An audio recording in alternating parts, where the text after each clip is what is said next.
Hello friends, આજે આપણે જાણીશું ઇલેક્ટ્રિસિટી વિશે. જો આ દુનિયામાં ઇલેક્ટ્રિસિટી ના હોય તો 95% વસ્તુ અસ્તિત્વમાં જ ના હોય.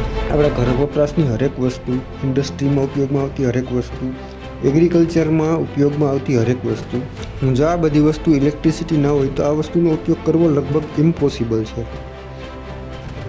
ઇલેક્ટ્રિસિટી બે પ્રકારની હોય છે, એસી અને ડીસી.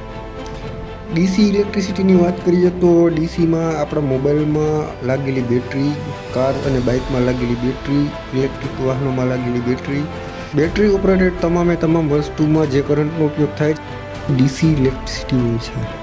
આ બધા ડીસી કરંટ ઉપર આવે, મતલબ કે ડાયરેક્ટ કરંટ. આજના વિડીયોમાં આપણે એસી કરંટ વિશે જાણીશું, મતલબ કે ઓલ્ટરનેટ કરંટ.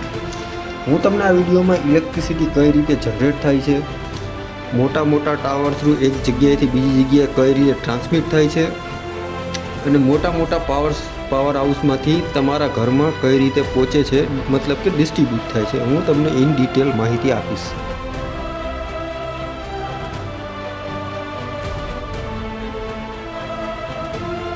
સન 1887માં સર નિકોલા ટેસ્લાએ એસી મોટર અને એસી ઓલ્ટરનેટરની શોધ કરી હતી, જેને લીધે અત્યારે આપણે ઇઝીલી એક જગ્યાએથી બીજી જગ્યાએ ઇલેક્ટ્રિસિટી ટ્રાન્સમિટ અને જનરેટ કરી શકીએ છીએ.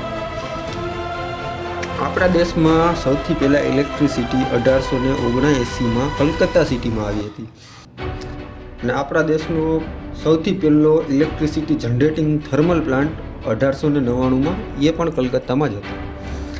આપણા દેશની રોડ ઉપર લાગેલી સ્ટ્રીટ લાઇટ 24 જુલાઈ 1879માં કલકત્તાના રોડ ઉપર ચાલુ થઈ હતી. ઇલેક્ટ્રિક ટ્રેનની વાત કરીએ તો આપણા ભારતની પહેલી electric train GIPR the great India peninsula railway 3 February 1925માં બોમ્બે સિટીમાં ચાલુ કરવામાં આવી હતી. આ તો થઈ આપણા ભારત દેશની વાત.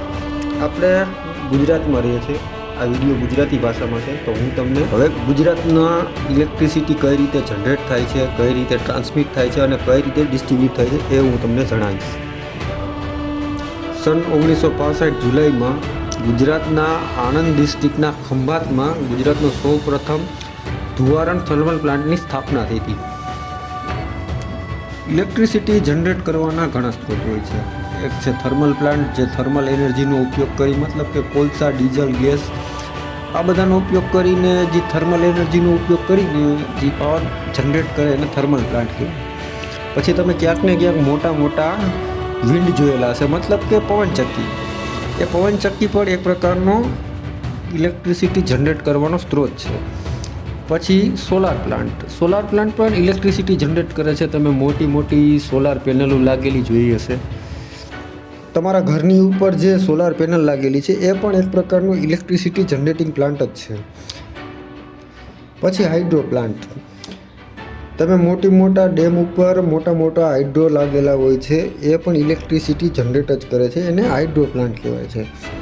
અને પછી આવે છે ન્યુક્લિયર પ્લાન્ટમાં ન્યુક્લિયર ફ્યુલનો ઉપયોગ થઈને ઇલેક્ટ્રિસિટી જનરેટ કરવામાં આવે છે.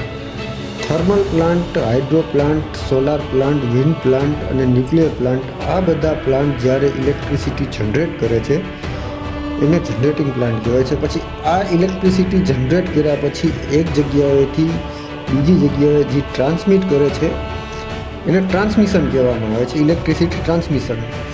અને આ ટ્રાન્સમિશન હાઈ વોલ્ટેજમાં હોય છે, જેમ કે 400 kV, 220 kV, 132 kV. એટલે આનું ઇન્ડક્શન પણ વધારે હોય છે, એથી આને ઊંચી હાઇટ ઉપર રાખવામાં આવે છે. તમે ક્યાંક ને ક્યાંક મોટા ટાવરો જોયેલા જ હશે, રોડ, રસ્તા, ખેતરો, ડુંગરા ઉપર તમે ક્યાંક ને ક્યાંક આ વસ્તુ જોયેલી જ હશે. આ મોટા ટાવર થ્રુ જનરેટિંગ સાઇટથી ઇલેક્ટ્રિસિટી સબસ્ટેશન સુધી આવે છે. આ સબસ્ટેશનમાં મોટા સ્ટેપ ડાઉન ટ્રાન્સફોર્મર લાગેલા હોય છે, જે ઇલેક્ટ્રિસિટીને સ્ટેપ ડાઉન કરે છે, મતલબ કે 400 kVમાંથી 220 kV કરે છે અને 220 kVમાંથી 132 અને 132માંથી 66. આ થઈ ટ્રાન્સમિશનની વાત.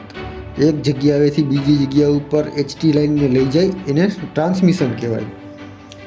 હવે આપણે જાણીશું ડિસ્ટ્રીબ્યુશન વિશે.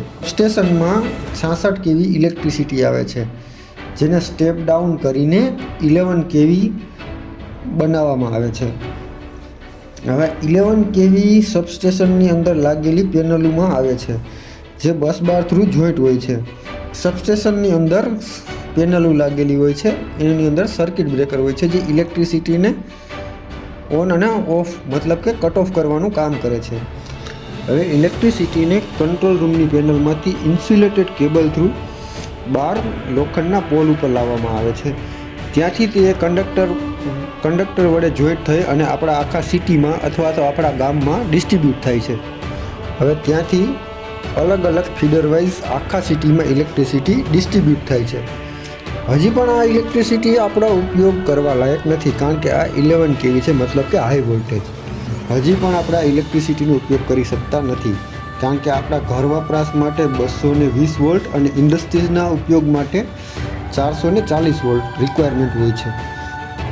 તમે રોડ અને રસ્તા ઉપર ક્યાંક ને ક્યાંક નાના નાના ટ્રાન્સફોર્મર લાગેલા જોયા જ હશે, જે ઇલેક્ટ્રિસિટીને 11 kVમાંથી સ્ટેપ ડાઉન કરીને 440 વોલ્ટ બહાર કાઢે છે. આ 440 વોલ્ટને એલટી લાઇન કહેવામાં આવે છે, જે એલટી લાઇન થ્રુ ડિસ્ટ્રીબ્યુટ થઈને આપણા ઘર સુધી પહોંચે છે.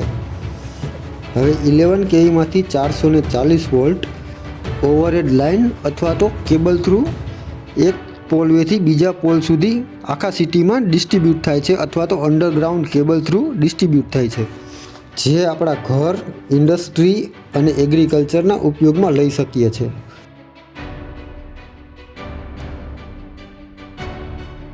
આ તો ઓવરઓલ વિડીયો ઇલેક્ટ્રિસિટીને લગતો. જો તમે કોઈ આવા અન્ય વિડીયો જોવા માંગતા હોય તો મને કમેન્ટ કરો, હું તમને હરેક ટોપિક ઉપર ઇન ડિટેલ વિડીયો બનાવી આપીશ.